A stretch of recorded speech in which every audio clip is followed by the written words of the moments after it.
I'm Catherine McLean, founder and CEO of Dylan Green, and today I'm at Dynamo Energy Hub in New York City, and I'm joined by Kristin, Barbato, and Meade Harris. That's right. Thanks for joining me, ladies. So nice to see you again. Beautiful day. Wow. It's been 3.5 years, I think, since I interviewed Kristin, so I think a lot has changed since then, to put things mildly. So really excited to get stuck in and learn all about what you've been up to since we last spoke. So you're the founders of an exciting new venture called Dynamo Energy Hub. New venture-ish. For those of you who don't know, tell us a bit more about the project. Yeah, great. Well, thanks. And it's so good to have you, Catherine, back up here in New York. Because I think it was last time it was here in New York City as well. Yep, that's right. Pre-pandemic, but I was living here. Living here. Okay. Yeah. So we'll talk about that a little bit later. But so Dynamo is creating cool spaces and fantastic locations around the world that really bring together and connect startups, energy and climate change startups, with leading investors and big companies. And so we do this through events, and we have networking events monthly in all of the hubs that we have. And, you know, the first time that you interviewed Kristin, we only had 2 hubs. Yeah. It was New York and Boston, I think. Yeah, we now have 12 different hubs around the world where we are bringing together this community to build a trusted network. Yeah. And, you know, since we're here in New York City, we kind of like to talk about it like we're like the Soho house for energy. Oh, I like that. Right? Yeah. So building a like-minded community of those that are working on the energy transition. I didn't realize there was a pool anywhere. Yeah. That's coming. That's next year, 2024. Exactly. We've really grown leaps and bounds since I saw you last. Oh my goodness. Yeah, it's been fantastic. Well, the cool thing about you both as well is that you didn't start in energy. You didn't have sort of traditional backgrounds. You were, Chris, I believe you started your career as an engineer, and Meade, you were previously a BBC producer. So how did you both make your way into clean energy? Before we get started, you're a BBC producer? Like, how did I not know this? I've known you for a decade. This is how I find out that you're a BBC producer because she does some research? I thought she was British. No, It wasn't until I met you, British. literally. Yeah. Oh, Yeah. married a British. Yes. Yes. No. Okay, Well, there's so nothing big else question. you're going to find out. Good question. I'll Yeah. find out a little more Yeah. about you. I'll talk about my engine nerding stuff. You talk about BBC coolness. It's funnily enough, it's because I was working at the BBC that I went to do my master's degree in London. And I studied international relations at King's College. And there I got to have a module that was really on energy security. And I was hooked. It was when, oil was $100 a barrel. Yep. You know, there was an issue with Russia, sounds familiar to now. And the politics of energy, really, that's what excited me. And I thought, okay, I want to work in this sector. And so that's how I started at BBC, came to London, and then moved into energy. Nice. Kristin? Well, speaking of energy, I did actually work in energy as a fresh out of college engineer, although we didn't have any media training at Cornell Engineering School. So this is very, very different for me. Yeah. But what I did enjoy a lot was being an engineer at utilities, and then in different areas. I've always been kind of on like the operations side of things. So what I love about this industry and how it's changing now is understanding how innovation plays into the different types of solutions that we need, how this plays into different businesses that are looking at how they transition themselves from their operations. And that's really what I think is very interesting about how Dynamo Energy Hub and what our purpose is. You think about what Meade has done in terms of global networking. Right. And then my perspective on actually making solutions in energy work from the thousands of projects I've done over the years in different capacities. It's really this marriage of the networking and connections that you make in order to get the right kinds of solutions into the market, into your infrastructure. Would you break it down between like commercial and technical, or is that too simple? I think the interesting thing about our partnership is that we bring these two, so we have a lot of commonality, Right. but we come at it from very different angles. Right. And that's really the juice that makes Dynamo interesting. It's like, you need to network, you need to get the solutions out there, but how do you do this in a very fragmented market? Right. Yeah, and I think it's building that trusted network and knowing that, you know, like we said earlier, like a like-minded community, right? Of people that you could actually do a deal with, right? And that you can learn from too. So we try to have that at each one of our events. Yeah. How did you two meet, out of curiosity, and why did you decide to find to start Dynamo? Well, Kristin was actually a client of mine for years. And so we were friends, she was a client. And it was back in San Francisco in 2018. Mm-hmm. We were attending the Global Climate Summit Alliance there.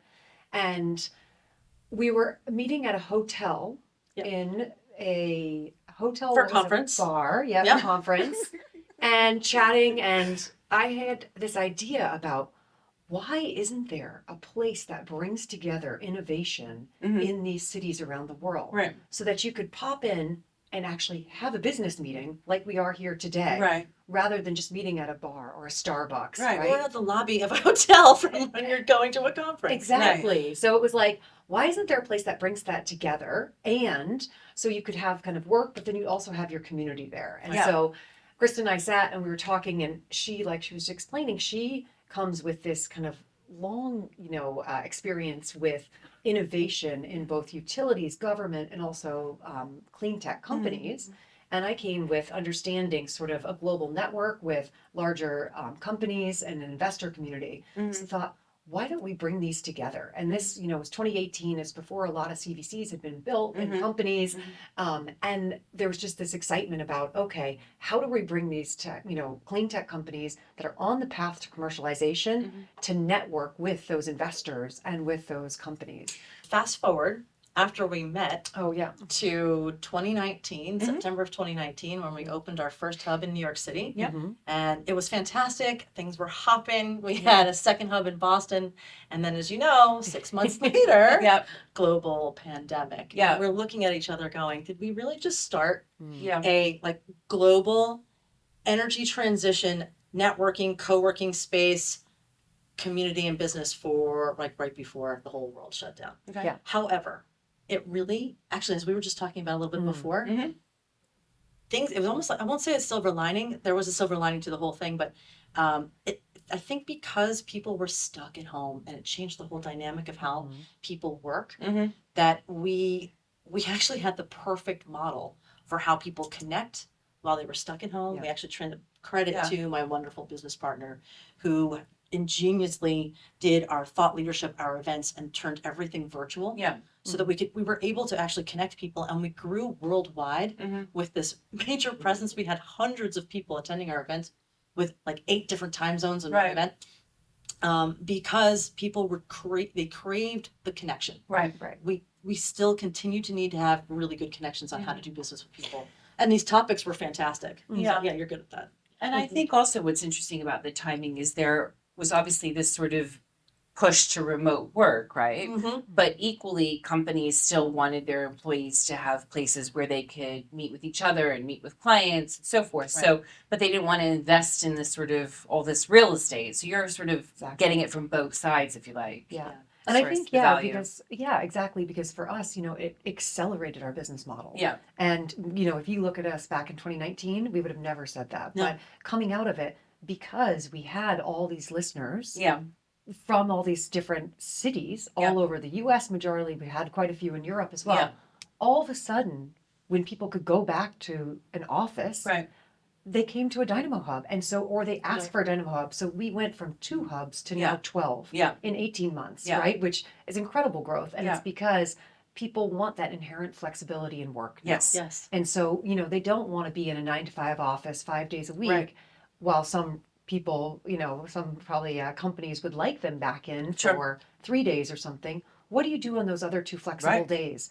A lot of people like myself, like yourself, have young children. You don't want to be at home. Right. So you want to be with other people. Right. And I think people crave those human interactions. And also I think, deals don't get done in the same way without actually meeting in person. Yeah. And so you need that human interaction. And so Dynamo was really, I think, fortunate to have started before the pandemic. Yeah. Your membership list ranges from leading investors in traditional energy companies to climate techs and startups. Can you talk a bit about why you see the need to bring this community together and share some of the success stories? Yeah. I'll start, and then you can talk about some of the success stories, because we've had some really, really nice ones, especially lately. The membership that we have is, like I said before, it's a very fragmented industry still. We have different types of large corporations. We've got many different types of startups, and that's a whole other genre. Then the investor community, and that can range from everybody who's looking at seed investments to major infrastructure. And then also, what is the government doing and what's their interplay in policy and law? Right. We've seen a lot of that. However, the really the best way to make advancements is to have these different segmented groups actually working together, talking to each other. So that's the reason why we've done this, and I think our membership, and as it's grown, is a testimony to the value that they see that this Dynamo network brings, and how we think about our thought leadership, the discussions, the topics that we have, the experts that we have speaking, and then this fantastic basis of a platform of having like spaces to work from, and hub spaces to actually have these events and meetings, etc. But I'm going on. Let me turn it to you so you can talk about a couple of really cool success stories. Sure. And I think the other thing is, the industry is at a point where it realizes it needs to collaborate to actually achieve the goals of, the energy transition. Right. And so I think, 10 years ago, it wasn't like that. And so it was very still vertically integrated. Yeah, very siloed. And now that's part of all these companies, you see that with investments, right? Companies will join together that once would have never done that and invest in a new startup. Right. So I think there's that, we were able to bring that, that piece together for our network. Right. So yeah, we've had some great success stories, and one I'll just flag is Sarah Neff from Lendlease. She's the head of ESG there. So I just was with her last week in San Francisco, and she was telling us how she's got 4 deals on the go all through the Dynamo network. Wow. Isn't that awesome? It's so she said anytime she has something with energy transition, she just looks at the community that we have at the Dynamo network. And so she said it's everything from, rooftop solar, like aggregate for a residential, home or something like that. Or if it's to battery storage, any of these opportunities that she needs for her company, she looks to the Dynamo network. And she's looking at companies that are both large and small. And speaking of which, we have a lot of in our startup community, they're always looking for who's their next investor, who can they sell to as a client, like how do they understand more, get the ear of somebody who's in policy making.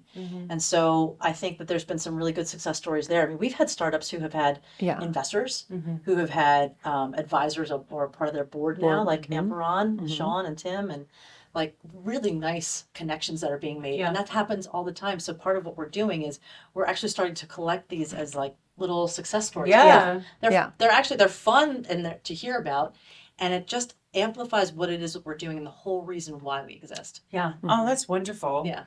So in addition to the membership, you also have strong relationships with groups like Bloomberg NEF. You've also done some thought leadership pieces with Alvarez and Marshall. Why is this so important, and how does this benefit your members? Yes, so the partnerships are so important for us because with somebody like Bloomberg NEF, they're a leading company and like a global company that works on energy transition. They have the best analytics in the world. But they realized they needed to do more on innovation. And so we've partnered with them to run a series of, we call it Climate Tech and Tonic Innovation Drinks events. I just learned about this. I love the name. Well, you're going to have to come to the next one in London. And so we hold those in conjunction with their summits in London, San Francisco, and New York City.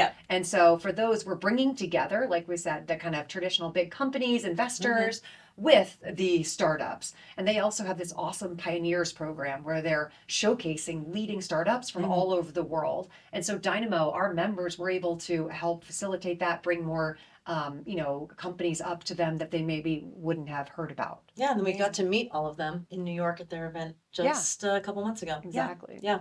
So that's BNF, which is great. We love working with them and having a partnership with them. Then we also have, as you mentioned, Alvarez and Marcel. We teamed up with them very recently because we wanted to, it was actually a conversation we were having with Julie McLaughlin, who's a partner there. She's amazing. And we're having a conversation about how we wanted to continue the trend of what we've been doing to put out some thought leadership like we had done previously with Credit Suisse in years past about who are clean techs to watch. But we wanted to take a look at this from a different perspective. And the conversation that we had that turned into a report, and we just launched it in Houston last month, was actually looking at what changed from Clean Tech 101 to climate tech 2.0, so to speak. Okay. And why do we actually look at the investments in the way that we do? I mean, I make a joke all the time that with Clean Tech 101 back in 2008, everything imploded because we used to think about clean tech like, great, it's clean, there's tech, but it's clean, so Yeah. apply the Yeah. same investment models, and none of it worked because it's a very different kind of landscape. Right. So taking upon this theme, we looked at this and said, what kinds of business models work, and how do we address investment for both the investor as well as some of these corporate strategics that are getting much more into investing in companies and solutions? What works from a business model perspective? And so we just launched that paper. We're really proud of it, and there's probably more thought leadership like that to come. It's really interesting. Yeah. Yeah, and that's on your website? It It is, is. yes. On the website, we showcase, I think, 25 leading climate tech companies. Correct. And what I think is also interesting in that is, with Houston, it's looking at decarbonization of molecules and not just decarbonization of electrons, which a lot of times you see that for the climate tech companies. Right. And a lot of the founders of those startups there are, seasoned entrepreneurs as well. They've Right. seen an issue that have happened within the industry and, have then set up their own company to That's solve a it. major difference as long as we're talking about it. Like, Yeah. look at, speaking of majors, we do actually take a look at how the majors are investing in new technologies as well in this report. But the point about the different type of entrepreneur, entrepreneurs this time around are much more experienced. Yeah. So and that's, Yeah. you can, right? And you can I know see from that. my second company, I Yeah. I knew how to set up email a lot quicker than I did the first time. Yeah. So That's that was management good. and that's things Yeah. But we see that in our clean techs and startups that we have within Dynamo too. Yeah. Yeah. So what do you think the benefits of co-working are? So I've been noticing that hiring managers are strongly preferring to transition employees back to the office from remote work. Okay. I do think hybrid is here to stay. I think that you're seeing the 3-day-a-week business model. I don't think that's going anywhere. I think everyone can agree it's nice to work from home a couple days a week. But I am seeing remote work slowly dissipating. What are some of the ways in which startups and larger companies can benefit from this sort of space? Yeah. We can talk about it from what our member companies are doing, yes? Yeah. I think we can talk about that. And then also, during COVID, so many people hired. Yeah. All over the country. That's right. Mm-hmm. So are those people all going to move? No. So that's been part of the reason why also Dynamo has so many hubs in places like Boulder, where you have an amazing innovation community that has sprung up there. Right. And those people are not moving back to San Francisco or they're not moving to New York City. They're going to stay there. And so I think, that sort of piece where they want to have a community to work with other like-minded individuals that are working on the same issues as them.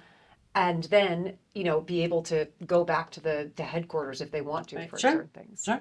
Yeah. And we see that. So a lot of our larger companies, they use our hubs, which, speaking about the real estate aspect of this and like going back to work, they use a lot of our hub space for either meetings. They'll have board meetings. They'll need to collect people in the center of the country or in New York City. Yeah. And they'll have a meeting or an event for themselves there. And that we also see a lot of, even some of the larger companies, they'll have kind of an offshoot person who's over in a different city. Yeah. Yeah. But we also have people who use these spaces for their daily, everyday kind of workspace. Right. And it's fantastic for startups, or the startup that is based in San Francisco but has a new person over in New York and they're trying to find their way, and it's like a plugged-in network for them. Yeah. Exactly. No, I really find it so interesting that it's both, because I've seen this a tiny bit with the startup community, but I haven't seen it so integrated with the corporates. Yeah. And I think that's what I find very fascinating about it. I think that's a really good point because like Kristin said, with the corporates and, I think all of us that have worked in large corporates too, you're still traveling all over the world, right? And when you go to a city where you don't have a home office, you're setting up meetings all over that city. Correct.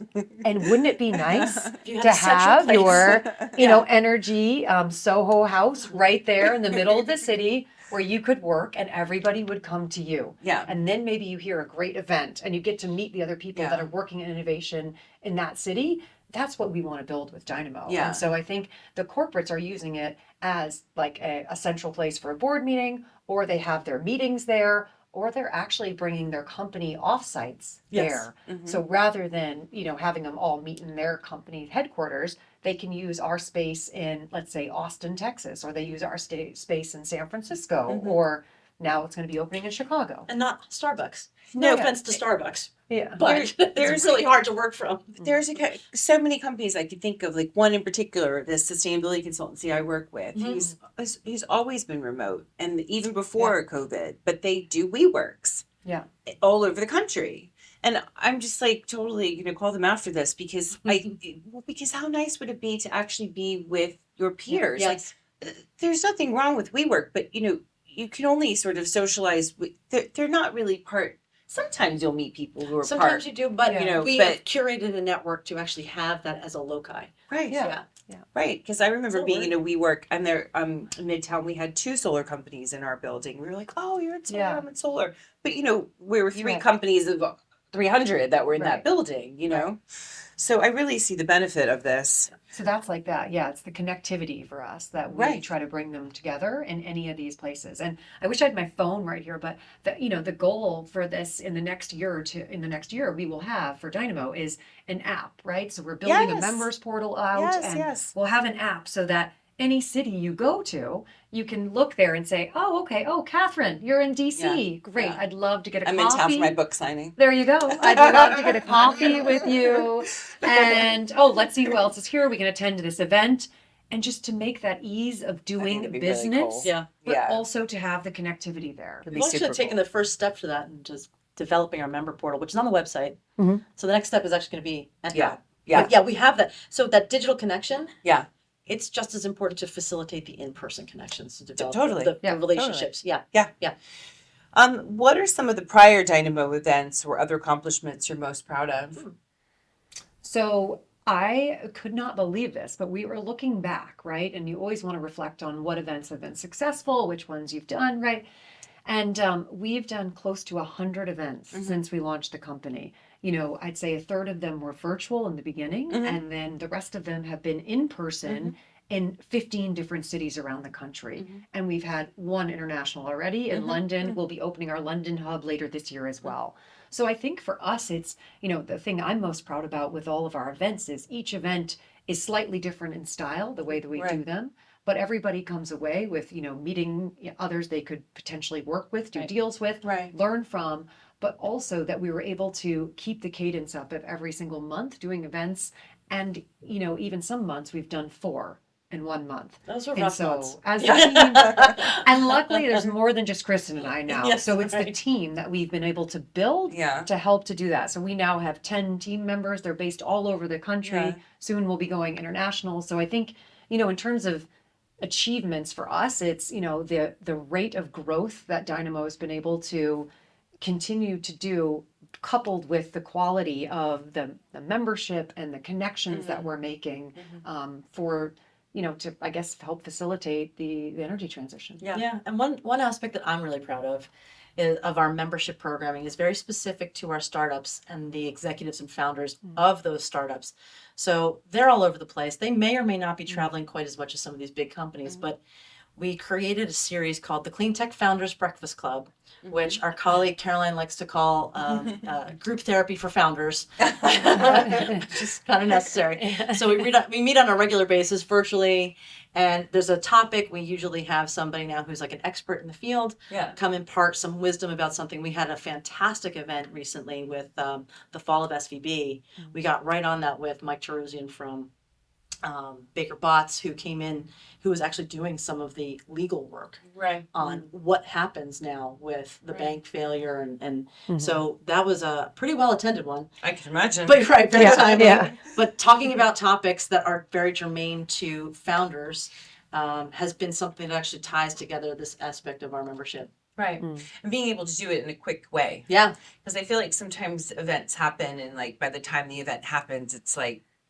it's already Yeah. past. The Like the news. event, the Yeah. news is already we're on to something else. Yeah.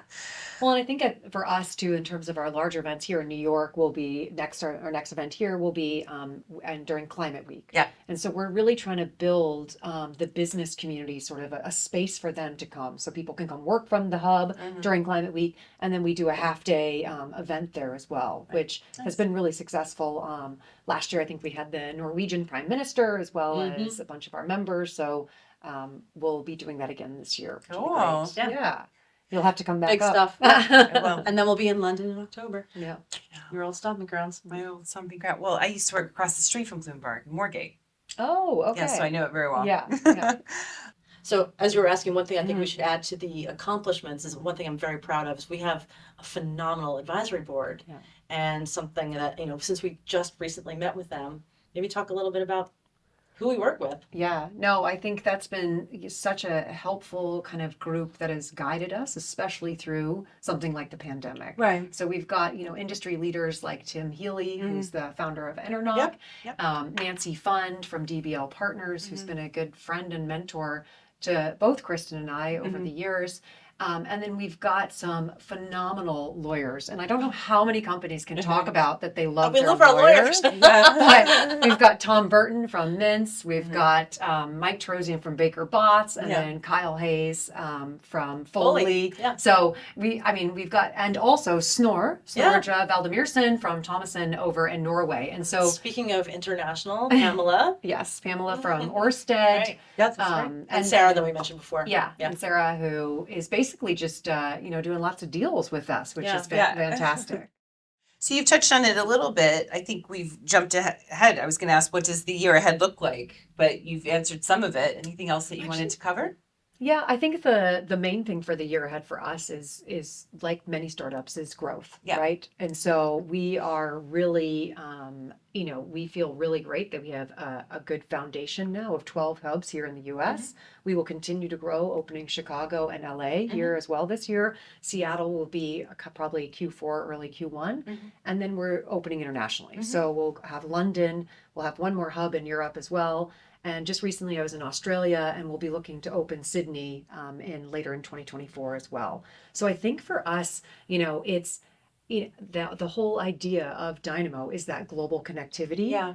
And so these next year for us is really going to be moving out of just the US market into some of these other ones too. Yeah. I think I'll add to that. But when we think about growth, it's not just the hubs. Mm. The cities are important. The spaces are important.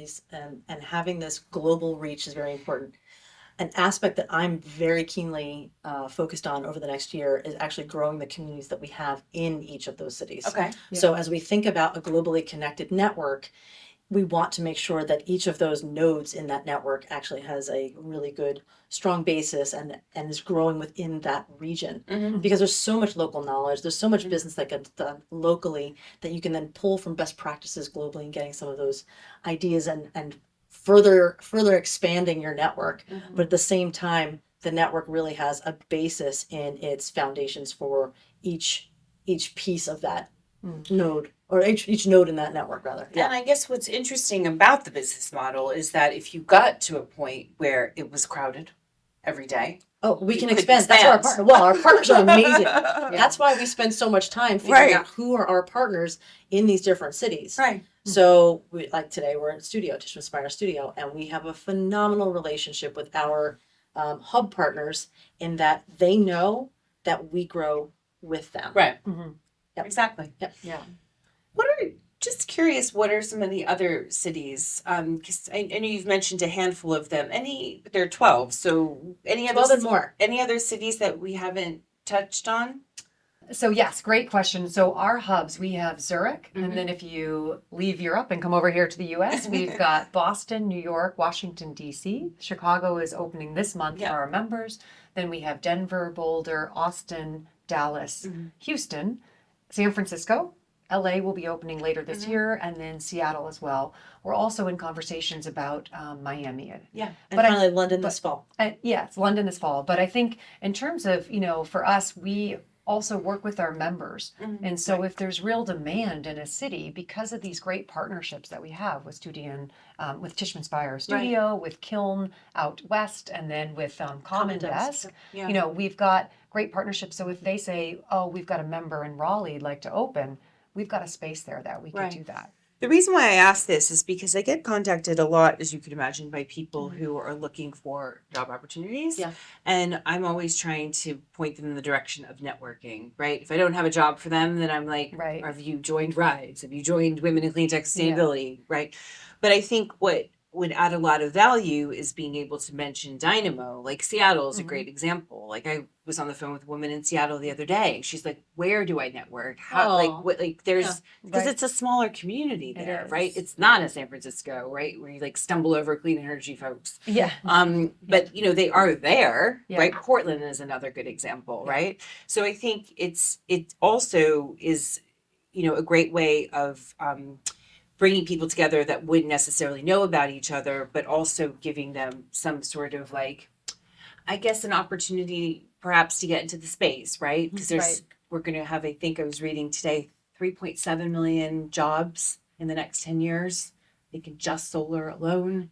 So like, Okay. you know, there's a lot of people that are coming into the workforce that are going to want some sort of home, right? So I think Right. that kind of can add some value. Yeah, I think that's a great point. And I think also for a lot of people, we've heard success like stories from our members where they've moved to a new city. They don't know anybody, Exactly. but they're part of Dynamo. And so then they can attend an event Exactly. and immediately start to meet some other people that Exactly. maybe also become their friends Right. as well as, work, acquaintances too. Right. So how can interested companies join Dynamo? Oh, I can answer that. Pretty easily. You can go to our website, Yeah. www.dynamoenergyhub.com. Well, I really appreciate you ladies taking the time to speak with me, and hopefully it will not be 3.5 years again. No. Well, before we get to sit down and talk about your phenomenal growth and what you're doing for the industry. It's just wonderful work. Congratulations. Well, we're so Thanks pleased to for talk that. with you again. Thank you very, very much Thank for you for having us. inviting us. Yeah. Yeah.